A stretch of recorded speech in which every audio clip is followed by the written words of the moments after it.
오늘의 주요 뉴스입니다.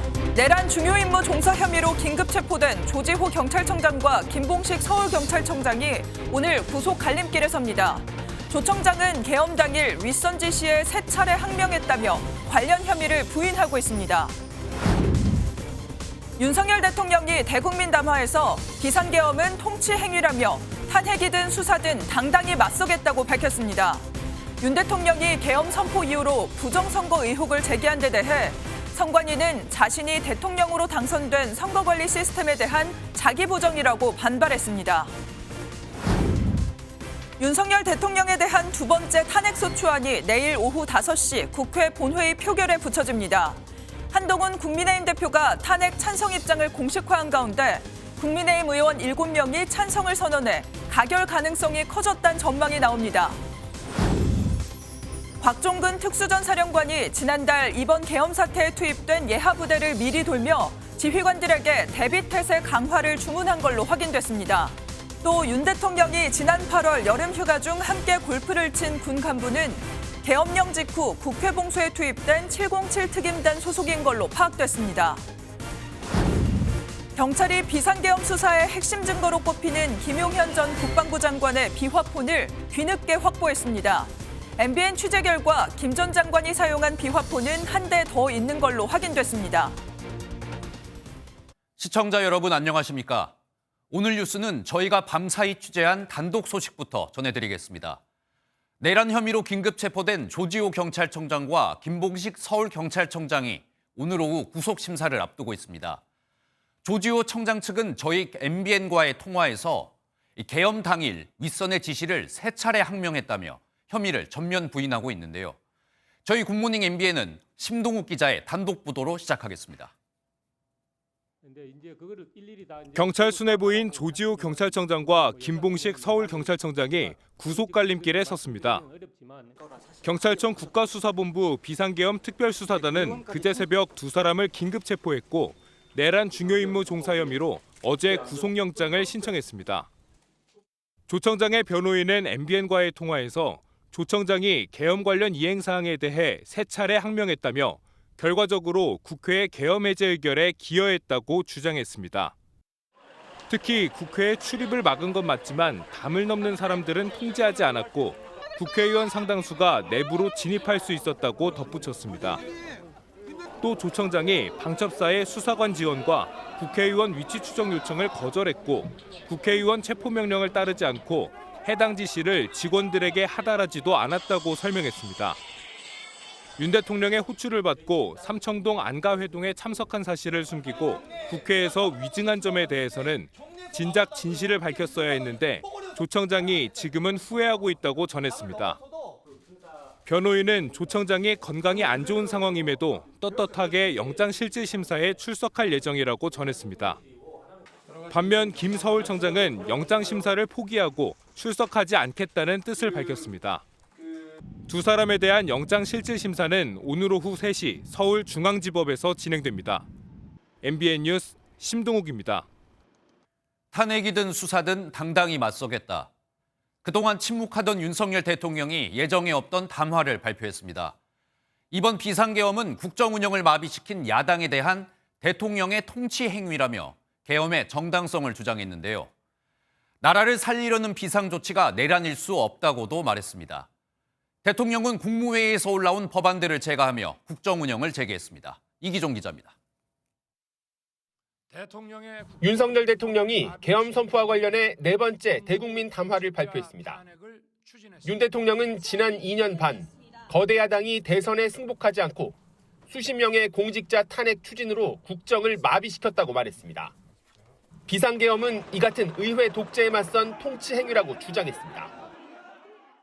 그 길밖에 없다고 판단해서 내린 대통령의 헌법적 결단이자 통치 행위가 어떻게 내란이 될 수 있습니까? 윤 대통령은 비상계엄 선포권은 사면권과 외교권 행사와 같이 사법 심사의 대상이 되지 않는다고 말했습니다. 또 계엄 발령 요건에도 부합한다며 나라를 살리려는 비상조치로 규정했습니다. 저를 탄핵하든 수사하든 저는 이에 당당히 맞설 것입니다. 사실상 자진 사퇴를 거부한 건데 이번 담화의 논리를 바탕으로 가능성이 커진 탄핵 심판은 물론 수사에도 정면 대응하겠다는 뜻을 밝힌 걸로 보입니다. 29분간 이어진 담화에서 사과는 단 한 줄로 짧은 시간이지만 놀라고 불안했을 국민께 사과드린다고 말했습니다. 변호인단 구성 등 법적 대응을 준비 중인 윤 대통령은 국무회의를 통과한 법안을 제거하며 대통령의 권한을 계속 행사하고 있습니다. MBN 뉴스 이기종입니다. 윤석열 대통령은 민주당 이재명 대표와 야권을 강하게 비판했습니다. 특히 민주당을 향해선 헌정 질서를 파괴하는 괴물, 광란의 칼춤을 추고 있다는 거친 표현까지 써가며 날을 세웠는데요. 야당을 반국가 세력이라고 규정하며 그 사례를 하나하나 설명하기도 했습니다. 또 이재명 대표의 사법 리스크를 덮고 조기 대선을 치르기 위해 자신을 탄핵하려 한다고 주장했습니다. 이어서 강용호 기자입니다. 비상계엄 선포가 야당의 국정 마비에 대한 통치행위라고 역설한 윤석열 대통령은 야당을 향한 비판 사례를 하나하나 나열해갔습니다. 장관과 방통위원장 등에 대한 탄핵을 비롯해 간첩죄 수정 반대나 국가보안법 폐지 시도, 각종 수사 예산 삭감 등을 언급하며 나라를 망치려는 반국가 세력이라고 규정했습니다. 이제 더 이상은 그냥 지켜볼 수만 없다고 판단했습니다. 뭐라도 해야 되겠다고 생각했습니다. 그러면서 이재명 대표를 겨냥한 듯 급기야 범죄자 스스로 면죄부를 주는 셀프 방탄입법까지 밀어붙이고 있다고 비판했습니다. 야당의 탄핵 시도 역시 이 대표의 유죄 사실을 덮고 조기 대선을 치르려는 목적이라고 지적했습니다. 거대 야당 대표의 유죄 선고가 임박하자 대통령의 탄핵을 통해 이를 회피하고 조기 대선을 치르려는 것입니다. 그러면서 자신은 오로지 국민만 바라보며 민주주의를 가장한 폭거에 맞서 싸웠다며 뜨거운 충정만큼은 믿어달라고 강조했습니다. MBN 뉴스 강용호입니다. 한편 윤석열 대통령은 이번 담화를 통해서 새로운 의혹을 하나 제기했습니다. 바로 선거 조작설인데요. 선거관리위원회가 보안에 아주 취약하고 얼마든지 데이터를 조작할 수 있어서 계엄군을 투입했다고 밝혔습니다. 국민께 차마 밝히지 못했던 심각한 일이었다 말했는데 선관위 측은 즉각 반발했습니다. 이 내용은 안병수 기자입니다. 중앙선관위에 투입된 계엄군이 가장 먼저 찾은 곳은 전국 유권자 명부가 보관된 서버실이었습니다. 윤 대통령은 담화에서 선관위 전산 시스템을 점검하기 위해 김용현 전 국방장관에게 직접 지시했다고 밝혔습니다. 또 앞서 시스템이 보안에 취약하다는 국정원 보고를 받았다고 주장했는데 지난 담화에는 없던 내용입니다. 얼마든지 데이터 조작이 가능하였고 비밀번호도 아주 단순하여 1, 2, 3, 4, 5 같은 식이었습니다. 윤 대통령은 차마 밝히지 못했던 심각한 일이라며 어떻게 국민들이 선거 결과를 신뢰할 수 있겠냐고 말했습니다. 북한이 선관위 해킹으로 지난 총선 결과를 조작했다는 일부 극우단체 주장과 비슷합니다. 야3당 행안위원들은 선관위 현장 조사를 벌인 뒤 즉각 반박했습니다. 예상했던 대로 충분히 선관위는 이 외부의 침입이라든가 그 부정선거에 대한 대응 능력이 충분하다. 선관위도 입장문에서 자신이 대통령으로 당선된 선거 관리 시스템에 대한 자기 부정이라고 직격했습니다. MBN 뉴스 안병수입니다. 윤석열 대통령은 앞서 전해드린 이유들로 계엄 선포의 정당성을 강조했는데요. 저희 MBN이 지금까지 나온 증언과 정황들을 바탕으로 사실관계를 따져봤더니 대통령의 주장과는 엇갈리는 부분이 있었습니다. 질서 유지를 위해 국회에 병력을 투입했다는 대통령의 주장부터 살펴보겠습니다. 먼저 신혜진 기자입니다. 윤석열 대통령은 담화에서 병력 투입과 관련해 오로지 질서 유지를 위한 것이라고 여러 차례 강조했습니다. 계엄 선포 방송을 본 국회 관계자와 시민들이 대거 몰릴 것을 대비하여 질서 유지를 하기 위한 것이지 국회에 출석한 특정 사령관의 말은 달랐습니다. 의결 정족수가 아직 다 안 채워진 것 같다. 빨리 문을 부수고 들어가서 안에 있는 인원들을 끄집어내라 라고 말씀을. 국회 출입을 막지 않았다는 말도 실제 상황과 반대였습니다. 분명히 말씀드리지만 저는 국회 관계자의 국회 출입을 막지 않도록 하였고, 당시 경찰이 국회 정문을 막아 우원식 국회의장은 담을 넘어 국회 안으로 들어섰고 이준석 의원은 계엄 해제안 표결에 결국 참석하지 못했습니다. 야, 윤석열 이제 지켜줄 거 같냐? 다 감옥 간이네. 실제 무전 녹취록에도 외부에서 국회 안으로 들어가는 사람을 모두 차단하라는 지시가 내려진 사실이 확인됐습니다. 비상계엄을 오직 국방부 장관과 논의했다던 말도 사실과 달랐습니다. 계엄 선포 3시간 전 윤 대통령은 조지호 경찰청장과 김봉식 서울청장을 삼청동 안전가옥으로 불렀고 이때 이미 계엄군 지시사항을 A4 용지로 한 장 건넨 것으로 경찰 특별수사단 수사에서 드러났습니다. MBN 뉴스 신혜진입니다. 또 계엄군 투입과 철수에 대한 내용에서도 증언이 엇갈리고 있습니다. 윤 대통령은 방송으로 계엄을 선포한 후에 계엄군을 투입했다고 했지만 계엄군이 그 전에 미리 움직인 정황이 확인되는 상황인데요. 또 병력 철수를 직접 지시했다는 대통령의 말과 달리 현장 지휘관들은 상부의 명령 없이 자체적으로 철수했다고 증언하고 있습니다. 이 내용은 전민석 기자가 짚어봤습니다. 12.3 계엄 사태 당일 국군 정보사령부 병력은 밤 10시 반쯤 중앙선거관리위원회를 장악했습니다. 계엄령 발령 담화 방송으로 국민들께 알린 이후에 병력을 이동시키라고 지시했습니다. 경기도 안양에 있는 정보사령부에서 과천에 위치한 선관위까지는 약 11km, 차로 20분 정도 걸립니다. 윤석열 대통령 말대로라면 정보사 병력은 20분 거리를 단 6분 만에 도착한 셈입니다. 현장 지휘관 증언도 윤 대통령 주장과는 어긋납니다. 그 지시를 받을 당시에 과천 정부청사 인근에 한 21시 어간에 대기할 수 있도록 해라라는 지시를 받았습니다. 윤 대통령은 국회에 투입한 병력 철수를 지시한 건 자신이라고도 주장했습니다. 철수는 지휘관 자체 판단이었다는 증언과 배치되는 대목입니다. 01시 09분부로 국회뿐만 아니고 각 지역에 전개했던 특전사 모든 부대들에 대한 임무를 중지를 시키고 안전지역으로 이탈을 시켰습니다. 계엄 당일의 사실과 책임을 정확히 파악하려면 통신 기록 확보가 중요합니다. 그러나 대령 이상 지휘관이 도감청 방지를 위해 사용하는 이른바 비밀통화 휴대전화는 포렌식이 어려운 것으로 알려져 통신 기록 확보에 상당한 시간이 걸릴 것으로 보입니다. MBN 뉴스 전민석입니다. 또 윤 대통령이 지적한 선거관리위원회에 대한 문제도 자세히 살펴보겠습니다. 윤석열 대통령은 선거관리위원회가 헌법기관이기 때문에 강제 수사가 사실상 불가능했고 그래서 계엄을 선택할 수밖에 없었다고 말했는데요. 대통령의 이 주장이 사실인지 황재현 기자가 알아봤습니다. 선관위는 헌법기관이고 사법부 관계자들이 위원으로 있어 영장에 의한 압수수색이나 강제 수사가 사실상 불가능합니다. 실제 중앙선거관리위원회는 국회, 대통령, 대법원과 함께 7대 최고 헌법기관이며 현재 대법관, 판사 등 사법부 관계자들이 위원장과 위원으로 일하는 것까지는 사실입니다. 하지만 이런 지위와 압수수색이나 강제 수사 여부는 무관합니다.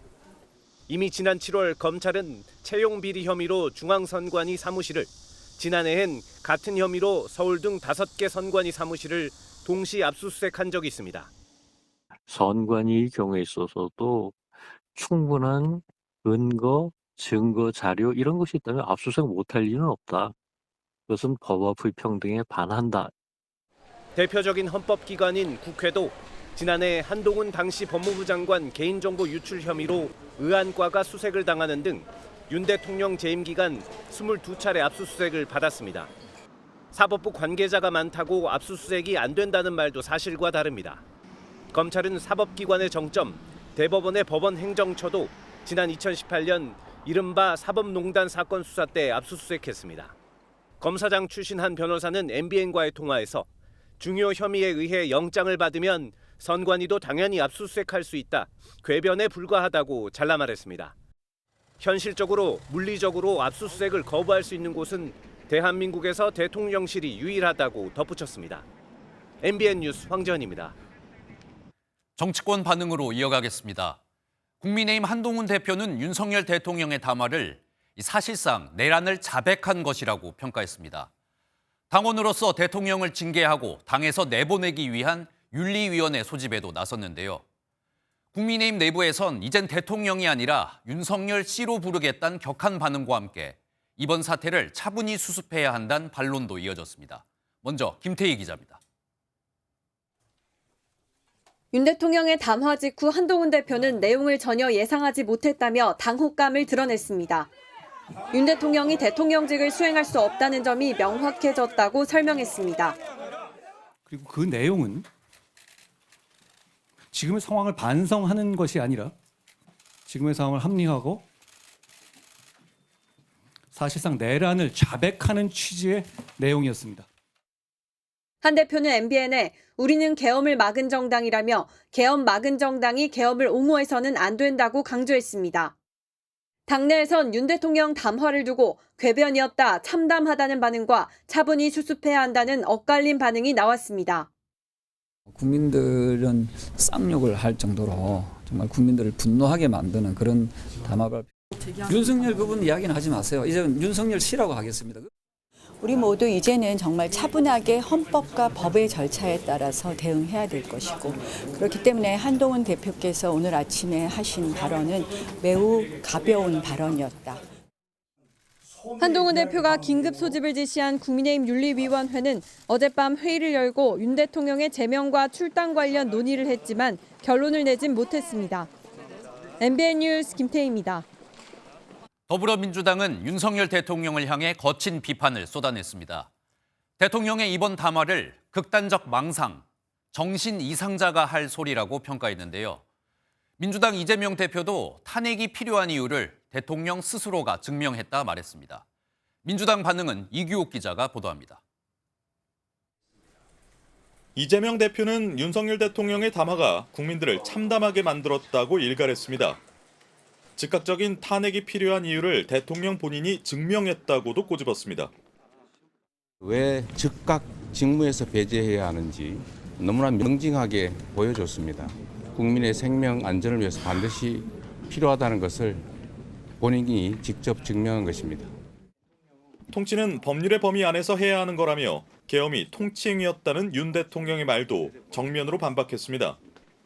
민주당 안에서는 대통령이 극우 유튜버에 심각하게 중독돼 있다는 등 더 거친 비판이 쏟아졌습니다. 극단적 망상에 사로잡힌 정신 이상자나 할 법한 얘기를 하는 모습을 보면서 사람이 이렇게까지 추접해질 수 있는지 비애감마저 들었습니다. 특히 불법 계엄을 자백한 대통령이 향후 수사와 탄핵 심판을 대비해 이번 담화를 내놨다는 의심까지 나왔습니다.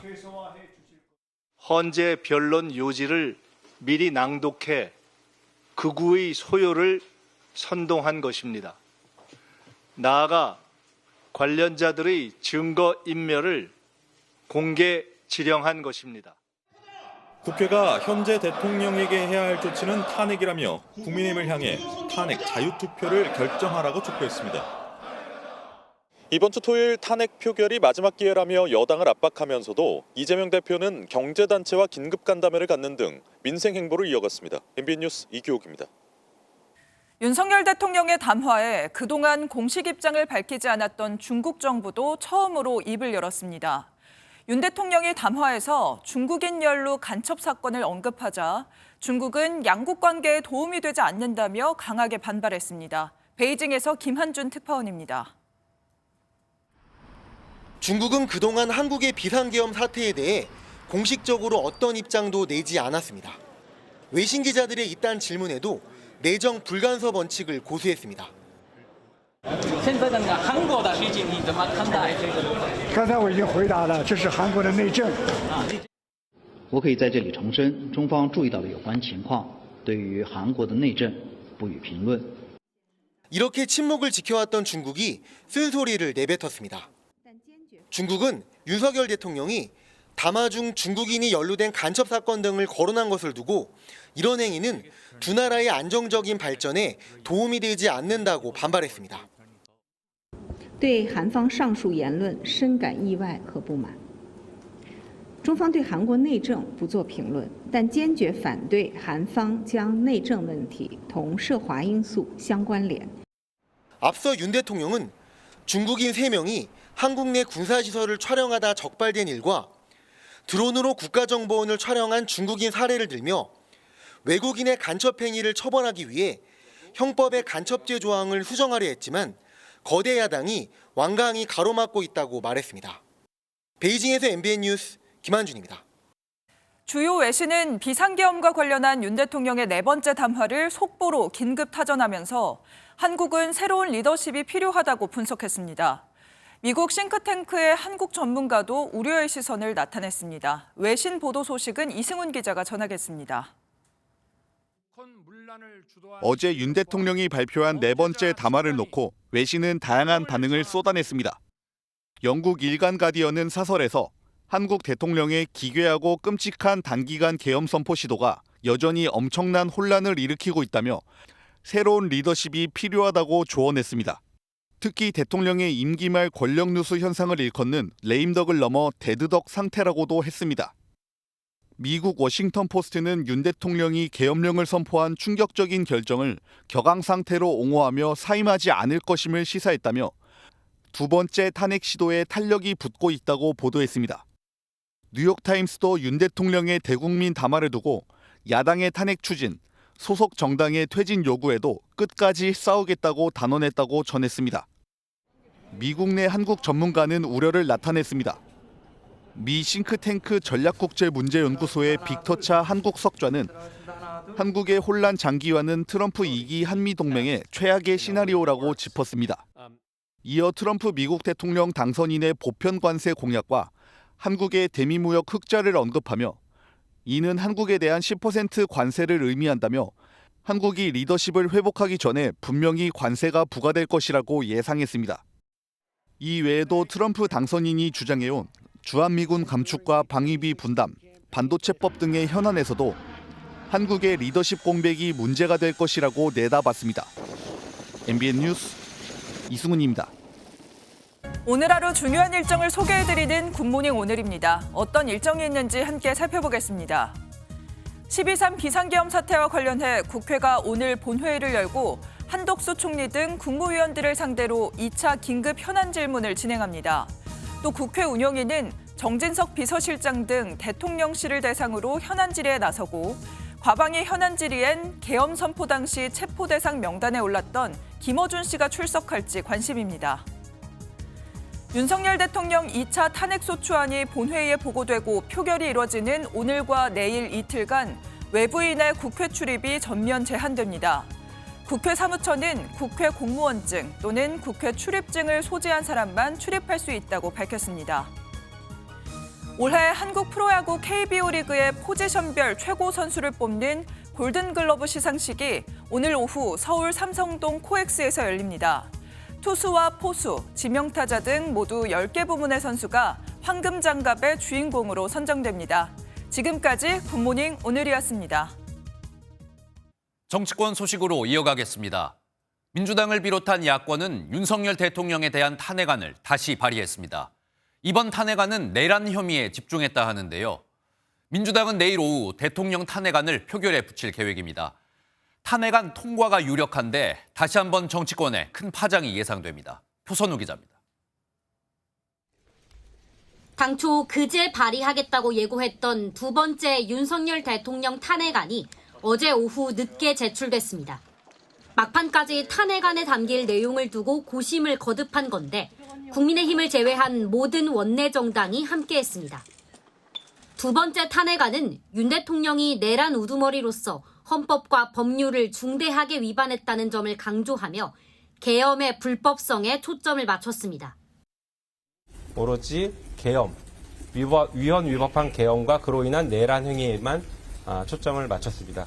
그거 하나만으로도 탄핵 사유가 차고 넘친다 저희는 그렇게 보고 있기 때문입니다. 윤 대통령의 거부권 남용과 위헌적 시행령 통치도 추가 탄핵 사유로 검토됐지만 이견이 있는 내용을 빼 여당의 찬성표를 끌어낸다는 전략을 세웠습니다. 민주당은 탄핵안을 오늘 본회의에서 보고하고 24시간 이후인 내일 오후 5시 표결에 붙인다는 계획입니다. 윤 대통령의 담화로 탄핵 표결을 당겨야 한다는 의견도 나왔지만 민주당은 국민과 함께 약속했다며 기존의 일정을 고수했습니다. 민주당은 국민의힘 내부가 크게 요동치고 있다고 판단하고 표결 직전까지 이탈표 확보에 총력을 기울일 방침입니다. MBN 뉴스 표선우입니다. 국민의힘의 친한동훈계도 이제 탄핵을 이야기하고 있습니다. 그동안 절대로 탄핵이란 단어를 말하지 않았던 한동훈 대표가 탄핵 찬성을 당론으로 해야 한다는 뜻을 밝혔는데요. 국민의힘 친한계는 사실상 대통령 탄핵으로 기운 모습입니다. 이 내용은 김지영 기자가 취재했습니다. 윤석열 대통령의 담화 직전 한동훈 대표는 즉각적인 직무정지와 탄핵 표결 참여가 필요하다고 밝혔습니다. 탄핵 찬성으로 돌아선 배경으로 조기 퇴진이 불가능하기 때문이라고 설명했습니다. 대통령이 조기 퇴진 의사가 없음이 확인된 이상 즉각적인 직무 정지가 필요합니다. 우리 당 의원들이 회의장에 출석해서 소신과 양심에 따라 표결에 참여해야 합니다. 사실상 탄핵 찬성으로 해석됐는데 당당하게 맞서겠다는 대통령 담화 직후엔 직접 탄핵을 언급했습니다. 우리 당은 당론으로서 탄핵에 찬성해야 합니다. 한 대표의 공개 발언으로 친한계와 중립지대 의원들을 중심으로 탄핵 찬성 기류가 강해지는 분위기입니다. 지금까지 탄핵 찬성을 공개적으로 밝힌 의원은 7명입니다. 불참 당론에도 첫 번째 표결에 참석했던 안철수, 김예지, 김상욱 의원을 시작으로 김재섭 의원과 친한계 조경태, 진종호, 한지아 의원 등이 찬성 의사를 밝혔습니다. 탄핵안이 국회를 통과하려면 여당에서 최소 8명의 이탈표가 필요한 만큼 가결까지 단 한 표만 남은 셈입니다. 한 초선 의원은 조기 퇴진을 전제로 탄핵에 반대했다며 지금은 상황이 달라졌다고 찬성 가능성을 시사했습니다. 윤 대통령이 사실상 탄핵도 받아들인다는 입장인 만큼 탄핵 반대 당론과 상관없이 의원들의 소신 투표가 늘어날 것이란 관측이 나옵니다. MBN 뉴스 김지영입니다. 한편 더불어민주당은 대통령뿐 아니라 윤석열 정부 전체를 향한 탄핵 공세에 나서고 있습니다. 법무장관과 경찰청장 탄핵안이 국회 문턱을 넘으며 현재 직무가 정지된 고위공직자 수가 8명까지 늘어났는데요. 이젠 국무회의가 제 기능을 할 수 없을 것이라는 관측까지 나오고 있습니다. 보도에 강재목 기자입니다. 박성재 법무부 장관과 조지호 경찰청장에 대한 탄핵소추안이 국회 본회의를 통과했습니다. 민주당은 정치 중립 위반과 비상계엄 동조를 탄핵 이유로 설명했습니다. 사전에 저지할 의무가 있음에도 불구하고 이를 하지 않은 책임, 계엄 해제 의결을 위한 국회의원들의 심의 표결권을 침해하고 법무부 장관과 경찰청장 탄핵안이 국회를 통과한 것은 헌정사상 처음입니다. 박 장관은 국무위원으로서 소임을 다하지 못해 송구하다면서도 야당의 탄핵소추가 행정부 기능을 마비시키는 결과로 이어지지 않기를 희망한다고 입장을 밝혔습니다. 탄핵소추안 처리와 함께 박 장관의 직무가 정지되면서 의결권을 갖는 국무위원의 수는 15명으로 줄었습니다. 의사 정족수까지는 불과 4명만 남게 된 건데 탄핵안이 추가로 통과된다면 국무회의 구성이 사실상 불가능해질 것이란 우려도 나옵니다. 국민의힘은 야당의 탄핵 공세가 도를 넘었다고 비판했습니다. 그야말로 또 다른 정치 공세에 불과하다는 것이 우리 의원들의 판단이었습니다. 민주당은 한덕수 국무총리 역시 비상계엄 사태에 관여했다고 판단하면서도 윤 대통령 탄핵에 집중하기 위해 탄핵안 발의는 일단 보류해둔 상태입니다. MBN 뉴스 강재묵입니다. 지금부턴 어제에 이어서 저희 MBN이 단독 입수한 특전사 문건 보도로 이어가겠습니다. 곽종근 특수전사령관이 지난 10월부터 대규모 훈련을 취소하라는 지시를 내리면서 이때부터 계엄이 준비된 게 아니냐는 의혹 저희가 어제부터 전해드리고 있는데요. 곽 사령관의 수상한 움직임이 하나 더 포착됐습니다. 지난 11월 이번 계엄에 투입된 부대들을 돌면서 부대장들과 식사를 한 사실이 확인됐는데요. 이때부터 심상치 않은 말들이 오고 간 걸로 보입니다. 서남빛 기자가 단독 보도합니다. 곽종근 특전사령관이 대대급 훈련을 모두 종료시키라고 지시한 건 지난 10월 30일. 그리고 이틀 뒤부터 곽 사령관은 예하 부대를 돌며 여단장 등 주요 보직자들과 잇따라 오찬 일정을 잡습니다. 11월 1일 1공수 여단, 7일은 3공수 여단, 8일엔 9공수 여단 등입니다. 상당수는 12.3 계엄령 선포 직후 국회 봉쇄 작전에 투입된 부대들입니다. 오찬 자리에서 곽 사령관은 비상 상황이 발생할 우려가 있다며 대비 태세를 강화하라고 주문합니다.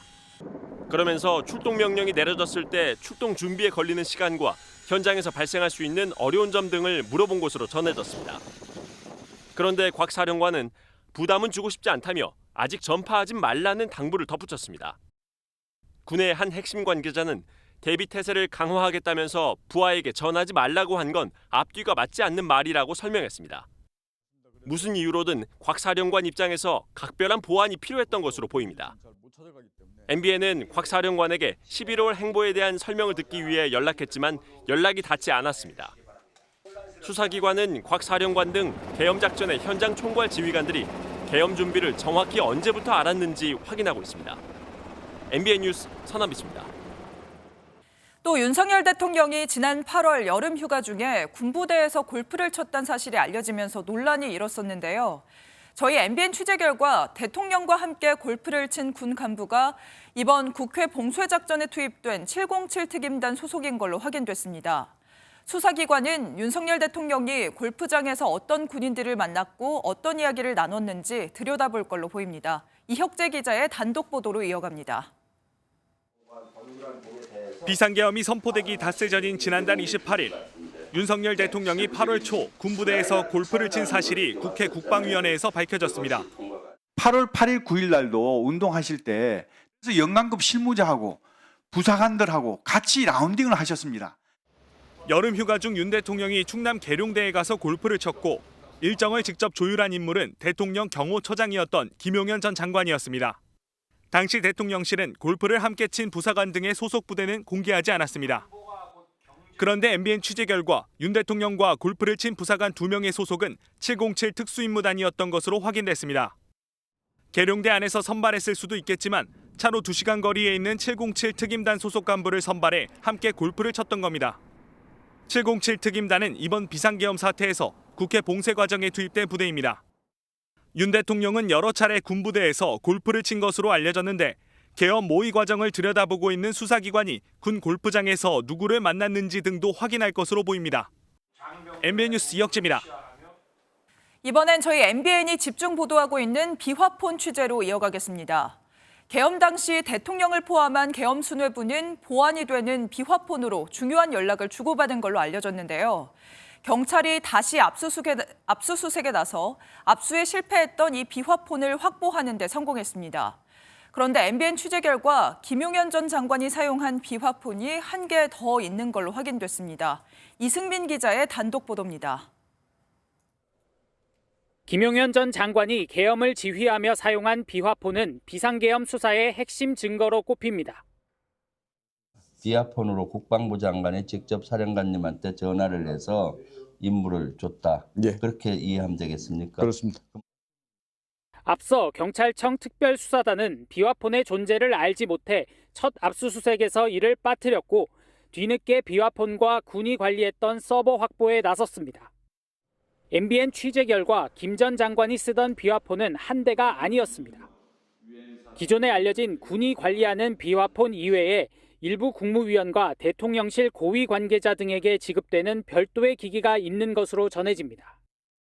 김 전 장관은 체포 과정에서 제출한 개인 전화와 군용 비화폰에 더해 이 비화폰까지 최소 3대의 휴대전화를 사용한 것으로 보입니다. 새로 알려진 비화폰의 관리 주체는 대통령 경호처로 알려졌습니다. 법조계 안팎에서는 김 전 장관뿐 아니라 윤석열 대통령이 사용한 비화폰의 확보가 시급하다는 지적이 나옵니다. 공식적인 업무를 보실 때는 별도의 보안폰을 사용하고 계십니다. 김 전 장관의 국무위원용 비화폰은 사임하며 경호처에 반납됐을 가능성이 큽니다. 대통령실이 압수수색을 거부하고 있는 상황에서 수사당국의 윤 대통령과 김 전 장관의 비화폰 확보는 쉽지 않을 전망입니다. MBN 뉴스 이승민입니다. 검찰 특별수사본부가 어제 국무위원 가운데 조규홍 보건복지부 장관을 처음으로 소환하면서 수사 범위를 확대하고 있습니다. 경찰 특별수사단도 공수처, 국방부와 공조수사본부를 꾸린 뒤 첫 압수수색에서 김용현 전 국방장관의 비화폰을 확보했습니다. 노아린 기자의 보도입니다. 검찰 특별수사본부가 비상계엄 선포 전 국무회의에 참석했던 조규홍 보건복지부 장관을 불러 조사했습니다. 앞서 조 장관은 국회에 출석한 자리에서 계엄 선포에 동의하지 않았다고 밝힌 바 있습니다. 저는 계엄 선포에 동의하지는 않았습니다. 검찰은 조 장관을 상대로 계엄 선포 당일 국무회의 상황과 전공의 관련 내용이 포고령에 포함된 경위 등을 추궁한 것으로 알려졌습니다. 군 수사도 계속 확대되고 있습니다. 여인형 국군방첩사령관은 두 번째로 소환돼 밤 늦게까지 조사를 받았습니다. 여 사령관은 현역 군인 신분으로는 처음으로 내란죄 관여 혐의 피의자로 입건됐습니다. 현장을 지휘했던 영관급 장교 등의 증언이 계속되는 만큼 조만간 구속영장이 청구될 것이란 전망이 나옵니다. 검찰은 또 계엄 사태에 관여한 군부대 중 수도방위사령부와 이진우 수방사령관 자택을 어제 압수수색했습니다. 앞서 방첩사령부와 육군특수전사령부를 압수수색했는데 특히 방첩사 압수수색은 나흘째 이어졌습니다. 또한 방첩사 요원이 방문했던 선관위에도 출장 조사를 나가 계엄 당일 근무했던 야간 당직자 5명에 대해 참고인 조사를 벌였습니다. 검찰과 수사 경쟁을 하고 있는 경찰 특별수사단도 공조수사본부 출범 뒤 첫 강제수사로 국방부와 수도방위사령부를 압수수색했습니다. 경찰은 이날 김용현 전 국방장관이 계엄 당시 윤석열 대통령과 소통하는 데 사용했던 비화폰을 확보했습니다. 이와 함께 경찰은 합동참모본부로부터 비상계엄 관련 일부 자료를 임의 제출 방식으로 확보했습니다. MBN 뉴스 노하린입니다. 한편 정치권에선 또 하나의 큰 변수가 발생했습니다. 자녀 입시 비리 혐의로 재판에 넘겨졌던 조국혁신당의 조국 대표가 징역형을 확정받았습니다. 조국 대표는 앞으로 5년 동안 선거에 나갈 수 없게 됐고 당장 실형을 살게 됐는데요. 야권의 정치 지형에도 변화가 생길 것 같습니다. 이 내용은 이시열 기자입니다. 자녀 입시 비리와 청와대 감찰 무마 등의 혐의로 재판에 넘겨졌던 조국혁신당 대표. 조 대표는 부인 정경심 전 교수와 함께 자녀의 입시 서류를 조작하고 유재수 전 부산시 경제부시장의 감찰을 무마한 혐의 등이 인정돼 2심에서 징역 2년을 선고받았습니다. 대법원은 법리오해 등으로 판결에 영향을 미친 잘못이 없다며 조 대표에게 내려진 원심 징역 2년을 확정했습니다. 1분도 걸리지 않은 선고가 끝난 뒤 조 대표와 혁신당은 판결을 받아들인다면서도 납득하기 어렵다는 반응을 보이기도 했습니다. 법원의 사실 판단과 법리 적용에 하고 싶은 말은 있으나 접어두겠습니다. 이번 선고를 겸허히 받아들입니다. 조 대표는 의원직을 잃는 건 물론 다음 대선에도 나설 수 없게 됐습니다. 검찰은 신속하게 형을 집행하겠다며 오늘 중 소환 통보를 할 예정인데 출석 연기를 신청하지 않을 경우 이르면 오늘 교도소에 수감될 것으로 보입니다. 조 대표의 비례대표 의원직은 총선 당시 13번 후보자였던 백선희 교수가 승계받을 예정입니다.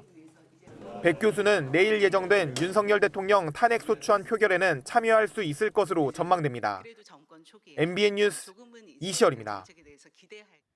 어려운 경제 상황 속에서도 다양한 산업과 과학기술 분야에서 미래 성장 동력을 찾아낸 멋진 기업들이 한자리에 모였습니다. 대한민국 신성장 경영대상 시상식에 참석한 기업들은 자신들만의 혁신적인 성과를 뽐냈습니다. 정예린 기자입니다. 최신 전기차에 설치된 인공지능 시스템입니다. 이 차를 만든 기업은 올해 전기차 전용 공장까지 세우며 전기차 대중화에 나섰습니다. 또 다른 기업은 복용하기 쉽게 크기를 대폭 줄이고 함량과 기능은 그대로인 영양제를 개발했습니다. 이외에도 AI 시대를 맞아 전력기기 수출을 확대하는 기업이 있는가 하면 방산과 우주 분야에서 글로벌 시장 내 위상을 높인 기업도 있습니다. 이처럼 혁신적인 성과를 이룬 기업들이 대한민국 신성장 경영대상 시상식에 참여했습니다. 기아와 노바렉스는 각각 대기업 분야와 중견, 중소 분야 대통령 표창을 받았습니다. 혁신적인 모빌리티 솔루션을 통하여 더 나은 미래를 만드는 데 기여하겠습니다. R&D를 더 열심히 해서 글로벌 회사로 나가는 데 주안점을 두고 HD 현대일렉트릭과 한화 에어로스페이스는 산업기술과 과학기술 분야에서 성과를 인정받아 국무총리 표창을 수상했습니다. 신재생 그리고 또 산소 중립 이런 데 맞춰서 거기에 맞는 제품을 적게 생산함으로 해서 국가 경제에 기여하고 이외에도 티빙 등 5개 기업이 산업통상자원부 장관 표창을, LG U+ 등 7곳이 매경미디어그룹 회장상을 받았습니다. 산업통상자원부는 불굴의 도전과 과감한 투자에 앞장서는 기업들을 지속 지원하겠다고 밝혔습니다. MBN 뉴스 정혜린입니다. 대한체육회 스포츠공정위원회에서 3선 도전을 승인받고 잠행을 이어오던 이기흥 회장이 MBN 취재진과 단독으로 만났습니다. 이 회장은 정부 고위 관계자가 차기 체육회장을 내정하고 자신에게 회유와 사퇴 압박을 가했다고 주장했는데요. 이게 사실일 경우 파문이 적지 않을 걸로 보입니다. 최영규 기자의 단독 보도입니다. 이기흥 대한체육회장은 정부 고위 관계자가 정부가 내정한 체육회장 후보가 따로 있다며 선거 불출마를 종용했다고 주장했습니다. 그러한 제의를 제가 받았습니다. 제가 볼 때 그분이 대한체육회장으로서는 좀 적절치 않다. 정부에서 그렇게 내가 싫다고 하면 그 사람보다는 정말 합리적이고 그런 분을 제가 추천을 했습니다. 이 회장은 정부 쪽 후보자를 도와주면 다른 좋은 자리를 주겠다는 얘기도 들었다고 덧붙였습니다. 우리나라의 단체로서는 아주 굉장히 큰 총재직 이런 데를 제가 제안을 몇 번 받았습니다. 전문성도 없고 또 다른 분야에 가서 일하는 건 전 바람직스럽지 않아서 저는 그건 거절을 했습니다. 이 회장은 자신의 비위 의혹에 대해 총리실이 수사 의뢰를 하기 전날 마지막 회유이자 압박이 들어왔다고 말했습니다. 제가 11월 9일 날 아침 7시 57분에 누구를 통해서 제가 전화를 받았어요. 3번 전화를 받은 겁니다. 누구를 도와주고 회장님은 빠지는 게 좋지 않겠냐. 그 다음 날 국무총리실에서 경찰로 다시 재조사 의뢰한다라는 통보. 이 회장의 주장이 사실이라면 정부의 과도한 개입을 엄격히 금지하는 IOC 헌장에 정면으로 배치되는 대목이라 논란이 예상됩니다. 이에 대해 문체부 고위 관계자는 정부는 후보를 지정할 의사도 없고 해서도 안 된다며 체육회장 선거는 중립적으로 치러질 것이라고 반박했습니다. 이 회장은 다음 주 기자회견을 열고 3선 도전의 뜻을 밝힐 예정입니다. 대한체육회장 선거 후보자 등록 기간은 오는 24일과 25일입니다. MBN 뉴스 최영규입니다. 오늘은 서쪽 지역을 중심으로 눈이나 비가 내리겠습니다. 차츰 제주도를 시작으로 오전에는 수도권과 충청, 호남 지역으로 눈이나 비가 확대되겠습니다. 예상 적설량은 서울은 1cm 안팎으로 많지 않겠지만 제주 산지에는 최고 10cm, 충남과 전북 지역에도 최고 7cm 이상의 많은 눈이 내려 쌓이겠고요. 이들 지역은 시간당 1에서 2cm의 강한 눈이 쏟아지면서 대설특보가 내려질 가능성이 있습니다. 오늘 낮부터는 찬바람이 강해지겠습니다. 서울의 낮 기온 4도 선에 그치며 어제보다 낮겠고요. 내일 아침에는 영하 4도까지 떨어지면서 더 추워지겠습니다. 오늘 오후부터 서해안과 제주에는 초속 15m 안팎의 강한 바람이 불겠고요. 눈비는 오늘 저녁이면 대부분 그치겠지만 호남 서해안과 제주는 내일까지도 이어지겠습니다. 지역별 현재 기온 보겠습니다. 서울 영하 0.3도, 대구는 2.3도로 어제 아침보다 높습니다. 낮 기온은 서울이 4도, 안동과 전주는 6도가 예상됩니다. 일요일에는 충청과 호남을 중심으로 또 눈이나 비가 내리겠고요. 다음 주에는 서울의 아침 기온이 영하 5도 안팎까지 떨어지겠습니다. 날씨였습니다. 금요일 아침 굿모닝 AMBN 마치겠습니다. 저희는 다음 주 월요일 7시에 찾아뵙겠습니다. 오늘도 좋은 하루 보내세요. 고맙습니다.